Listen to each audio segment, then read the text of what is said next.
Elkan Baget tidak akan ikut TC Timnas Indonesia untuk Piala AFF 2022. Media Inggris Scan Online menyatakan Elkan Baget tidak akan ikut TC Timnas Indonesia untuk Piala AFF 2022. Elkan Baget masih dalam proses lobby untuk tampil di Piala AFF bersama Timnas Indonesia. Bek setinggi 194 cm itu jadi salah satu dari 28 pemain yang dipanggil Timnas Indonesia untuk TC persiapan Piala AFF 2022. Dalam proses lobby, pelatih Timnas Indonesia Sintayong datang langsung ke Inggris untuk menghadap klub Elkan Gillingham FC. Melalui Instagram pribadinya, Sintayong menjelaskan agenda selama berada di Inggris. Pergi ke London dari Spanyol untuk menonton pertandingan tandangnya Elkan pada tanggal 22, tulisnya. Sekalian kunjungan dan meeting dengan tim Elkan mengenai pemanggilan timnas untuk Piala AFF pada tanggal 23, tambahnya. Pada hari yang sama, Gillingham FC bertandang ke Broadfield Stadium, kandang Crawley Town dalam lanjutan League 2. Sayangnya Elkan Baget tidak bermain dalam laga tersebut. Gillingham FC menahan imbang Crawley Town dengan skor 0-0. Pelatih Gillingham FC, Neil Harris, buka suara mengenai pertemuan itu. Menurutnya untuk melepas Elkan Baget tidak hanya keputusan dari Gillingham FC, tetapi juga dari Ipswich Town sebagai klub induk Elkan. Tidak ada jendela UEFA atau FIFA yang akan datang hingga Maret. Meskipun jelas kami memiliki Piala Dunia saat ini, kata Neil Harris. Elkan adalah pemain kami. Jika dia dipanggil oleh tim nasionalnya, maka diskusi akan selalu dilakukan dengan dia dan Ipswich sebagai klub induknya. Kami sangat menghormati itu, tambahnya. Ipswich Town punya agenda padat sepanjang Desember 2022, termasuk tampil di ajang Piala Liga Inggris melawan Wolves pada 20 Desember 2022. Selanjutnya di League 2 Inggris ada dua laga lain yakni Colchester United, Sutton United, dan 3 pertandingan di bulan Januari tahun depan. Sementara laga perdana Timnas Indonesia dimulai 23 Desember saat menjamu Kamboja pada 23 Desember 2022. Untuk itu, media Inggris Scan Online melihat Elkan Baget tidak akan bisa mengikuti TC Timnas Indonesia yang digelar pada 28 November hingga 23 Desember. Meskipun begitu, masih ada peluang Elkan tampil di Piala AFF 2022. Kami mengetahui turnamen Asia Tenggara, maksudnya AFF, selama periode Natal dan Tahun Baru dan diskusi akan dilakukan dengan Ipswich dan Elkan, kata Neil Harris.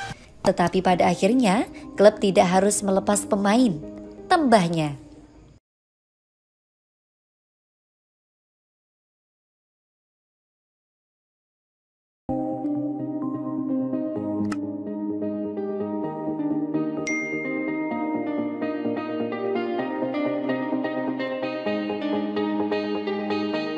Lima bintang lokal Timnas Indonesia yang posisinya terancam setelah kedatangan pemain naturalisasi. Timnas Indonesia mendapatkan 2 tambahan kekuatan jelang Piala AFF 2022. Jordi Amat dan Sonny Walsh menjadi nama baru yang bakal menambah kekuatan skuad merah putih. Jordi Amat dan Sonny Walsh resmi merampungkan proses naturalisasi menjadi warga negara Indonesia pada Kamis 16 November 2022. Setelah itu, tinggal Sean Petenama yang prosesnya masih dalam tahap finalisasi. Di sisi lain, kedatangan 2 pemain naturalisasi itu tentu menjadi kabar buruk buat para pemain lokal. Posisi mereka di Timnas Indonesia terancam tergerus oleh para pemain naturalisasi itu yang datang menawarkan pengalaman dan kualitas maksimal. Lantas, siapa saja pemain yang posisinya terancam setelah kedatangan Jordi Amat dan Sonny Walsh ke Timnas Indonesia? Berikut ini 5 diantaranya yang paling mungkin tergusur. Pertama, Alfiandra Dewangga. Posisi Alfiandra Dewangga serba sulit setelah kedatangan 2 pemain naturalisasi di Timnas Indonesia. Alfiandra Dewangga bermain sebagai bek tengah akan mendapatkan persaingan serius dari Jordi Amat. Alfiandra Dewangga juga sebenarnya bisa bermain di posisi bek kiri. Namun posisi tersebut juga bakal terancam kedatangan Sean Petenama yang segera menyelesaikan proses naturalisasi. Situasi tersebut membuat Sean Petenama harus mengeluarkan penampilan terbaik agar kembali dipercaya oleh Sintayong. Menarik untuk melihat perjuangan dari Dewangga dalam mempertahankan posisinya. Kedua, Farudin Arianto. Kedatangan Jordi Amat mengancam posisi Farudin Arianto di Timnas Indonesia. Sebab, keduanya sama-sama bermain sebagai bek tengah.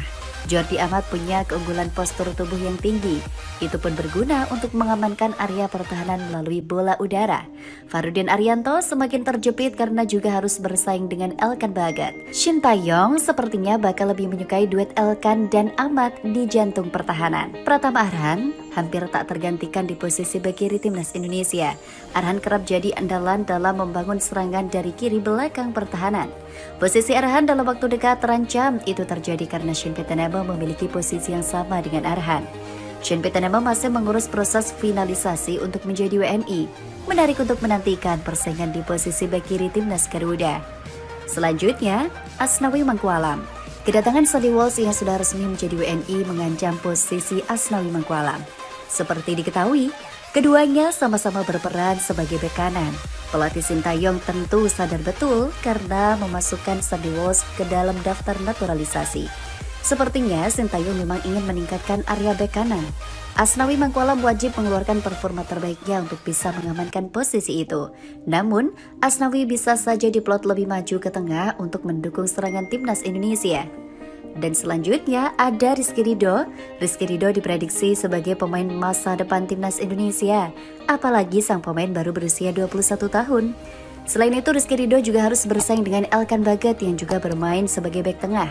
Menarik untuk menyaksikan persaingan di area pertahanan timnas Indonesia itu.